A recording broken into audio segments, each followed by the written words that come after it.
Good evening, Madam Speaker. This government has committed to relating with First Nations on a nation-to-nation basis, built on our peace and friendship treaties. In fact, Wolastoq Treaty Days is officially tomorrow, though celebrations were held in Memramcook-Tantramar on Saturday.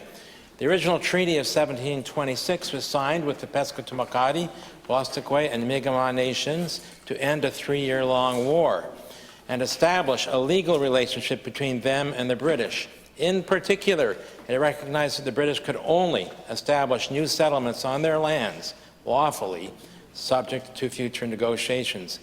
Well, that's not how things transpired, Madam Speaker, so the three nations have looked to the courts to address their Aboriginal title. The Premier says she wants to resolve our Aboriginal title through negotiations rather than litigation. So can the Minister of Indigenous Affairs say when those negotiations are scheduled to begin? I recognize the Minister of Indigenous Affairs.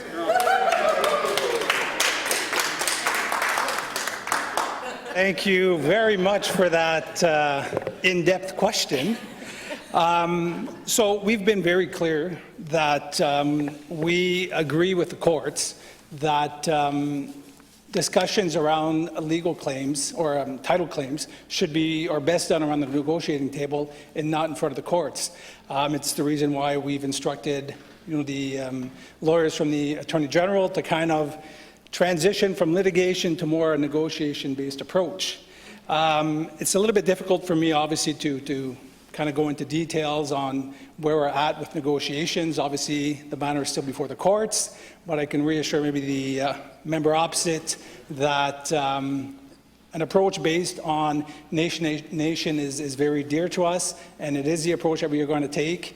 And I'm very confident that with collaboration and good discussions, we'll be able to move forward with this. Thank you. I recognize the Leader of the Third Party. Madam Speaker, the Sagums of the First Nations in New Brunswick have repeatedly called on the government to establish an inquiry with their participation to address systemic racism against Indigenous people in the law enforcement and justice systems. Instead, the former government decided to commission Dr. Manju Verma to broadly investigate systemic racism and make recommendations to government. Now, she made 29 recommendations to address anti-Indigenous racism, fully 1/3 of her total recommendations, 29. They deal with systemic racism in justice, health, education, and the public service, along with important recommendations to make an unprecedented effort to revitalize and protect Indigenous languages.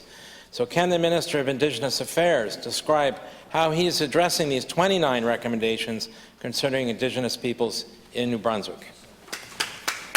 Je reconnais le ministre des Affaires intergouvernementales. Merci beaucoup, Madame la Présidente. Comme qui a été mentionné par le collègue d'en face, toute la question du racisme systémique est un enjeu très important pour l'ensemble du Nouveau-Brunswick.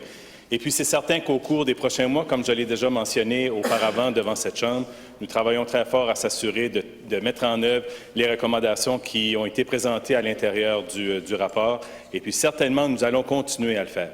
Et puis, je pense que c'est le travail de tous et chacun de s'assurer à travers la province, tous et chacun ici, aussi à l'intérieur de cette Chambre, d'éliminer toute question de racisme systémique et de racisme dans la communauté et à l'intérieur de notre province, si on veut s'assurer d'avoir des communautés qui sont grandissantes, si on veut s'assurer d'avoir des communautés qui sont capables de pouvoir avancer vers le futur.